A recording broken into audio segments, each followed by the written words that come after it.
OPPO அவங்களோட K சீரிஸில் இப்போ புதுசாக K15 அப்படிங்கிற புது ஸ்மார்ட் ஃபோன் அஃபிஷியலாக லான்ச் பண்ணியிருக்கிறாங்க. இன்றைக்கி இந்த வீடியோவில் இந்த ஸ்மார்ட் ஃபோன் எப்படி இருக்குது அண்ட் இவங்க லான்ச் பண்ணியிருக்கிற இந்த ப்ரைஸ் பாயிண்ட்டு இந்த ஃபோன் நீங்கள் வாங்கலாமா அப்படிங்கிற கம்ப்ளீட் டீட்டெயில்ஸ் தான் இந்த வீடியோ நீங்கள் தெரிஞ்சுப்பீங்க.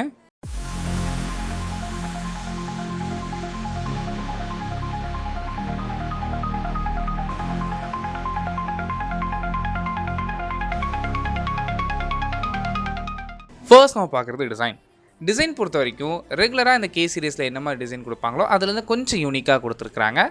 இந்த டிசைன் பற்றி நீங்கள் என்ன நினைக்கிறீங்க அப்படிங்கிற தாட்ஸை கீழே கமெண்ட் பண்ணுங்கள். இந்த ஃபோனோட சைஸ்ன்னு எடுத்துக்கிட்டிங்க அப்படின்னா 6.59 இன்ச்சஸ்க்கான ஃபுல் ஹெச்டி ப்ளஸ்க்கான AMOLED டிஸ்பிளே யூஸ் பண்ணியிருக்கிறாங்க. அண்ட் ரெஃப்ரெஷ் ரேட் பொறுத்த வரைக்கும் உங்களுக்கு 120 ஹெச்க்கான ரெஃப்ரெஷ் ரேட்டும் 240 ஹெச்க்கான டச் சாம்பிளிங் ரேட்டும் இருக்குது. இந்த டிஸ்பிளேட பீக் பிரைட்னஸ் எடுத்துக்கிட்டிங்கன்னா 1200 நிட்ஸ் வரைக்கும் போகும். ஸோ வேர் சன்லைட்டில் ஈஸியாக யூஸ் பண்ணிக்க முடியும்.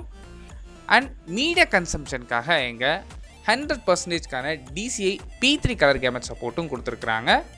அண்ட் டியூரபிலிட்டிக்காக இந்த ஃபோனுக்கு IP69க்கான டஸ்ட் அண்ட் வாட்டர் ரெசிஸ்டன்ட் சப்போர்ட்டும் இருக்குது. அண்ட் ப்ராசஸர்னு எடுத்துக்கிட்டிங்கன்னா இந்த ஃபோனில் MediaTek Dimensity 7360 super chipset use பண்ணியிருக்கிறாங்க. இந்த ப்ராசரோட பர்ஃபார்மன்ஸ் எடுத்துக்கிட்டிங்கன்னா இது ஒரு நல்ல மிட்ரேஞ்ச் ப்ராசர். ஸோ நிறைய பேர் கேட்குறது ஓரளவுக்கு மீடியமான கிராஃபிக்ஸில் இல்லை ஹை கிராஃபிக்ஸில் உங்களால் கேமிங் ப்ளே பண்ணால் தாராளமாக இதில் ப்ளே பண்ணிக்க முடியும். பட் ரொம்ப இன்டென்ஸாக எதிர்பார்க்காதீங்க. அண்ட் கேஷுவல் யூசேஜுக்கும் இந்த ப்ராசர் ஈஸியாக ஹேண்டில் ஆகும்.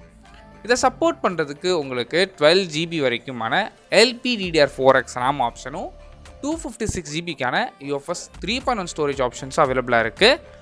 அண்ட் அடிஷ்னலாக நீங்கள் யூஸ் பண்ணுற கேமிங்ஸ் இல்லை யூஸ் பண்ணும்போது தெர்மல் த்ராட்டில் ஆகாமல் இருக்கிறதுக்காக இங்கே 4950 ஸ்கொயர் எம்எம்க்கான ஹீட் டிசிபேஷன் ஏரியா இருக்குது. இதில் வேப்பர் சாம்பர் கூலிங் சிஸ்டமும் கொடுத்துருக்குறாங்க. கூடவே ஆக்டிவ் கூலிங் ஃபேனும் கொடுத்துருக்குறாங்க. இது ரெகுலராக இந்த K13 டர்போ சீரிஸ்லாம் பார்த்துருக்கோம். அதுலேயும் இதே ஆப்ஷன்ஸ் கொடுத்துருந்தாங்க. அண்ட் கேமரா பொறுத்த வரைக்கும் இங்கே 50 மெகா பிக்சலுக்கான ப்ரைமரி ஷூட்டர், இதோட அப்பேச்சர் பொறுத்த வரைக்கும் f1.8ல் கொடுத்துருக்குறாங்க. இந்த சென்சாருக்கு ஆப்டிக்கல் இமேஜ் ஸ்டெபிலேஷன் சப்போர்ட் இருக்குது. செகண்டரி சென்சாரும் இங்கே 50 மெகா பிக்சலுக்கான அல்ட்ராவைட் கேமரா கொடுத்துருக்குறாங்க. இந்த அல்ட்ராவைட் கேமரா மூலமாக நீங்கள் 143 டிகிரி வரைக்கும் நல்ல வைடாக இமேஜஸ் கேப்சர் பண்ணிக்க முடியும். அண்ட் ஃப்ரண்ட் ஃபேஸிங் கேமரா பொறுத்த வரைக்கும் இங்கேயுமே ஒரு 50 மெகா பிக்சலுக்கான ஃப்ரண்ட் ஃபேஸிங் கேமரா ஆப்ஷன்ஸ் இருக்குது. அண்ட் பேட்டரி பொறுத்த வரைக்கும் இந்த ஃபோனில் 8000 mAhக்கான பேட்டரி, இதை சப்போர்ட் பண்ணுறதுக்கு 80 வாட்ஸ்க்கான வயர்டு ஃபாஸ்ட் சார்ஜிங் சப்போர்ட் கொடுத்துருக்குறாங்க. அடிஷ்னல் அந்த ஃபோனுக்கு 5G சப்போர்ட் இருக்குது, ப்ளூடூத் வெர்ஷன் 5.4 இருக்குது, Wi-Fi 6 சப்போர்ட்டும் கொடுத்துருக்குறாங்க.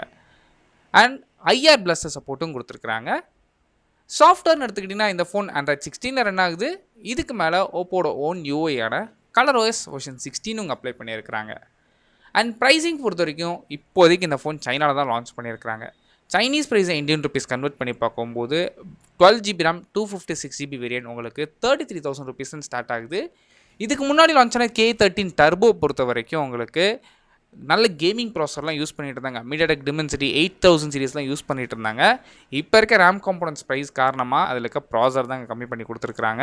இதே ப்ரைஸில் இந்தியா லான்ச் ஆச்சு அப்படின்னா இப்போ இருக்க RAM காம்போனன்ட்ஸ் ப்ரைஸ் வச்சு பார்க்கும்போது மேபி இந்த ஃபோன் உங்களுக்கு செட் ஆகலாம். இல்லை அப்படின்னா ஓப்போட K13 டர்போ ப்ரோ இருக்குது. நீங்கள் தாராளமாக அந்த ஃபோன்ஸை கன்சிடர் பண்ணி பார்க்கலாம். இதோட பெட்டரான பர்ஃபார்மன்ஸ் உங்களுக்கு கிடைக்கும்.